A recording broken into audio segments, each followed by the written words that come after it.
I'm Ricky, and today you're gonna learn how to assemble the xylophone. But first, you're gonna need to learn the parts. The first part is the tuning bars. These are used to make sounds like this. The next part is the stand.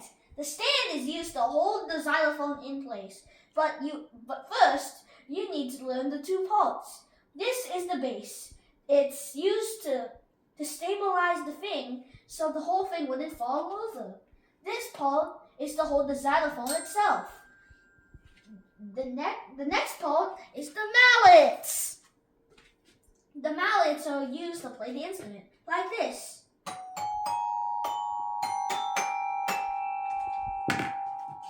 The last part is the drum roll, please. Is the music stand. It is used to hold the EEI book. Like this. Ta-da! Now that you know the parts, it's time for the next one. It is how to assemble it. To assemble the xylophone, you first need to assemble this piece. This is the base. To start with the base, you have to sit down and pull these two pieces until it's up there. Then you flip it upside down and push it until it's close here. This is the second part to make the assembling the xylophone. The basket. First, like this piece, you have to sit down and pull it like slowly but surely. Do this a little bit so it's loose. Then, one by one, pull these pieces to this side.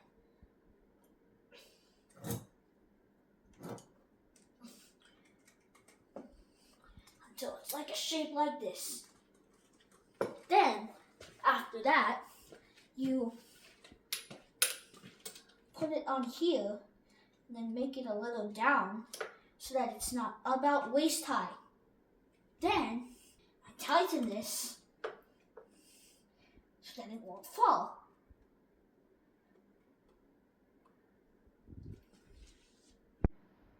The second to last piece before fully assembling the xylophone is the xylophone.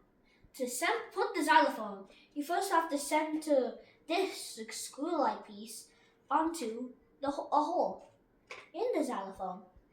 It's usually in the middle. There. That's how to assemble most of the xylophone. The last part in assembling the xylophone is, drum roll please, the music stand. To assemble the music stand, you have to make it to a hexagonal-like shape. Something like this, I think. And you have to put it in these two holes. There. The music stand is used to hold this. This is the EEI book.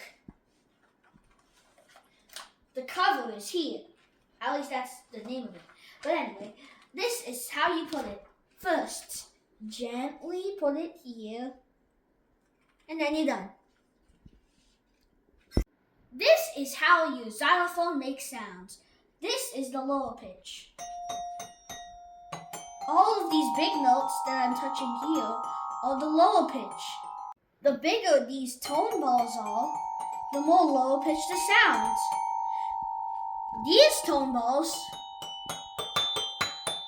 are lower pitch, so they make a more higher pitch sound. And these are bigger, so they make a more lower pitch sound. Bye!